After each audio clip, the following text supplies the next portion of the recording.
Buenos días, queridos jóvenes, estudiantes de Ingeniería Civil en la materia de Construcción de Edificios 2, décimo semestre de la carrera.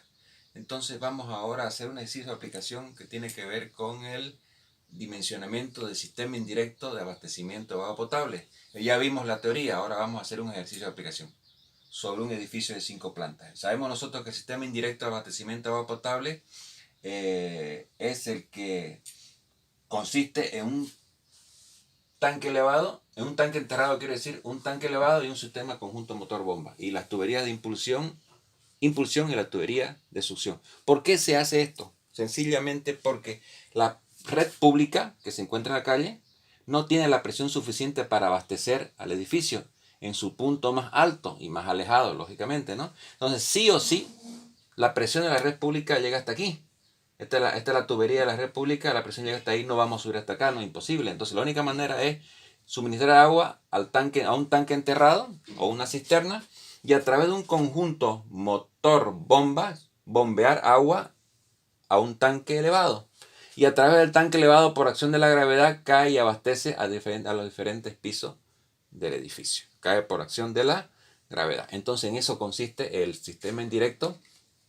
Sí o sí se utiliza en edificios, ¿no es verdad? Entonces tenemos un edificio acá de mediano porte, 5 plantas, número de departamentos por piso, 6, tipo de departamento de 3 dormitorios, los 6 departamentos tienen 3 dormitorios, cada uno lógicamente, se calcula 2 personas por dormitorio, son los datos de entrada para el dimensionamiento.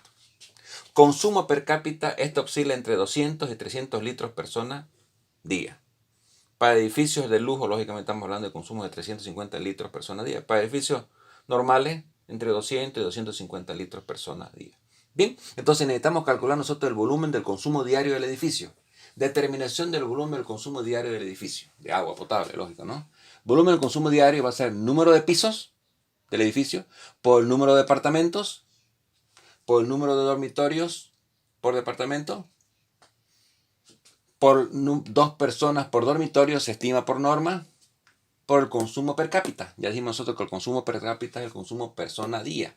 ¿Bien? Entonces va a ser número de pisos 5, número de departamentos 6 por piso, número de dormitorios 3 por departamento, 2 personas y el consumo per cápita 300 litros persona día. Vamos a trabajar con 300 litros persona día considerando que se trata de un edificio de lujo. Estamos hablando entonces de 54.000 litros día. Ese es el volumen consumo diario del edificio, 54.000 litros día, equivale a 54 cubos por día, cubos de agua, ¿cierto? Volumen del tanque elevado. Entonces nosotros calculamos el volumen del tanque elevado, por norma se calcula 1/3 del volumen consumo diario. No toda el agua del consumo está en el tanque elevado, va subiendo en función al requerimiento. Entonces el tanque elevado es más chico que el tanque enterrado, es 1/3 del volumen del consumo diario. Entonces 1/3 del volumen de consumo diario va a ser 1/3, 54 dividido entre 3 va a ser 18 metros cúbicos. Estamos hablando de 18.000. El tanque está calculado para 18.000 litros. Lógicamente a eso hay que llamarle el volumen de agua contra incendio. ¿No es verdad? Entonces el volumen del tanque enterrado o cisterna va a ser igual a 3/4 del volumen de consumo diario. 3/4 de 54 cubos equivale a 40.5 metros cúbicos. Eso equivale a 40.500 litros. ¿Ok?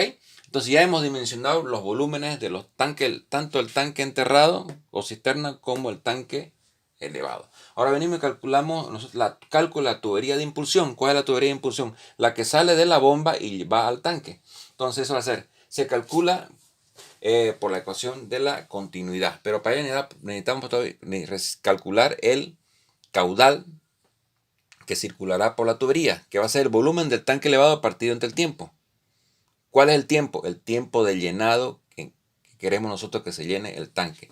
Ese es el caudal que va a circular por la tubería, ¿no? Tiempo de llenado del tanque se calcula como máximo 2 horas. Entre 2 y 3 horas, pero normalmente se toma 2 horas para efectos de diseño. El caudal, entonces va a ser 18.000 litros, que es lo que queremos nosotros llenar el volumen del tanque elevado, dividido entre El tiempo va a ser 2 horas por 3600 segundos. Cada hora tiene 3600 segundos. Entonces eso me sale 2.5 litros por segundo.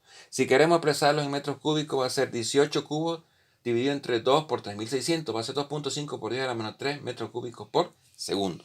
Entonces nos vamos a la ecuación de la continuidad. Nosotros sabemos que la ecuación de la continuidad dice que es área por velocidad.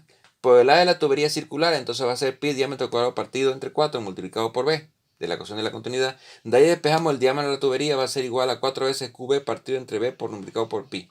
Va a ser 4 por 2, el caudal lo expresamos en metros cúbicos por segundo. 4 por 2.5 por 10 a la menos 3, por la velocidad que nosotros la hemos calculado. Se la calcula la velocidad de la tubería del agua. Por norma se la toma 3 metros por segundo. 3 por pi. Eso me sale 0.032 de metro. Si lo expresamos en centímetros va a ser 3.25 centímetros. Si lo expresamos en pulgada, la tubería va a ser de 1,5 pulgadas. Bien, ahora nos vamos y calculamos la tubería de succión. ¿Cuál es la tubería de succión? La que se encuentra entre la bomba y el tanque. Lógicamente que acá en el fondo del tanque, el fondo de la tubería tiene un chupador, ¿no es verdad? Entonces queremos calcular el diámetro de esta tubería. Por norma se estima la inmediata superior. Bien, siempre dándose su folga, ¿no? Por normas hidráulicas se toma el inmediato superior a la tubería de impulsión. Entonces, si acá nosotros hemos colocado 1,5, podemos colocar 1 3/4, pero mejor es colocar de 2 pulgadas. Entre 1 3/4 y 2 pulgadas. Bien, tener una tubería razonable, buen diámetro, de tal manera que no haya problemas de escasez de líquido elemento. Ahora, cálculo de la bomba.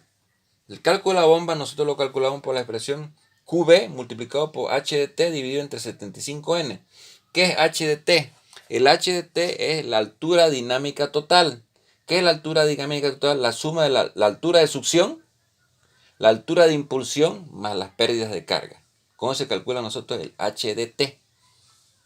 Bien, dividido entre 75N y N la eficiencia de la bomba. La eficiencia de la bomba está entre 60 y 70%. Nosotros vamos a tomar acá, para ejercicio de aplicación, entre 60 y 65%, que equivale a 0,65. Entonces, reemplazando datos va a ser, el caudal se entra en litros, 2.5 litros por segundo. Por el HDT vamos a considerar que vamos a tener una altura de la suma de la altura de succión más la altura de impulsión más las pérdidas de carga hidráulica que se generan a través de la tubería, vamos a considerar que son 28 metros. Partido entre 75 por 0,65. Y eso me sale 1.43 HP.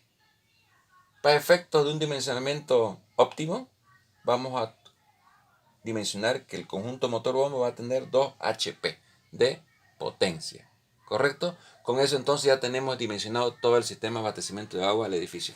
Nos falta por dimensionar las tuberías, que eso prácticamente ya en función del caudal de bajada y al requerimiento se calculan las tuberías de alimentación del edificio. Entonces fíjense ustedes la importancia de entender los conceptos de la teoría para el dimensionamiento del sistema de abastecimiento de agua en el edificio. En un edificio de 5 pisos es lo mismo que un edificio de 20 pisos, es lo mismo que un edificio de 30 pisos, etcétera, etcétera. Exactamente el mismo procedimiento. Bien, pero mientras más grande sea el edificio, las dimensiones de los tanques van a ser más grandes, lógicamente, ¿no? Y al mismo tiempo las tuberías, tanto de succión como de impulsión, van a ser tuberías de mayor envergadura. ¿Qué se recomienda en la práctica de la ingeniería? Que los tanques sean de hormigón, pero un hormigón bien ejecutado. Ahora vemos que los tanques ya lo están construyendo hasta de plástico, ¿no? Que tiene una vida útil muy corta, entonces hagamos las cosas bien hechas para que duren. O en su defecto hacer un tanque que sea metálico, con metálico estoy hablando de acero, ¿no? Que dure.